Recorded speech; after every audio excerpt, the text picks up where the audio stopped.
Kurnool urban development authority chairman గా సోమిశెట్టి వెంకటేశ్వర్లు ప్రమాణ స్వీకార మహోత్సవ కార్యక్రమం అట్టహాసంగా జరిగింది. తన సేవలు గుర్తించి రెండోసారి కూడా చైర్మన్ గా అవకాశం ఇచ్చిన సీఎం చంద్రబాబు, మంత్రి నారా లోకేష్ కు సోమిశెట్టి వెంకటేశ్వర్లు ప్రత్యేక ధన్యవాదాలు తెలిపారు.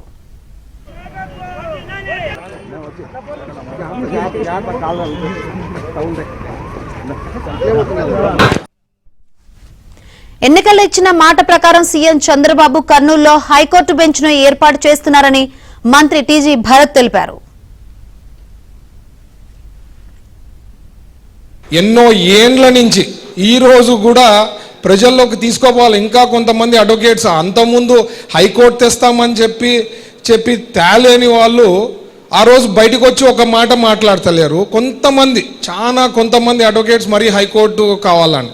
మనం చెప్పిండేది ఏమి? హైకోర్టు బెంచ్ తెస్తామన్నారు. దాని ప్రకారం ప్రజలు తీర్పు ఇచ్చారు, మాకు పదవి ఇచ్చారు, గవర్నమెంట్ ఫామ్ అయింది. దానిది ఈరోజు తీర్చడం జరిగింది. అది కూడా దానికి కూడా ఏదో హైకోర్టు తేవాలా అని చెప్పి కొంతమంది అడ్వకేట్లు మాట్లాడడం మాత్రం కరెక్ట్ కాదనేది మాత్రం నేను చెప్పదలుచుకున్నా.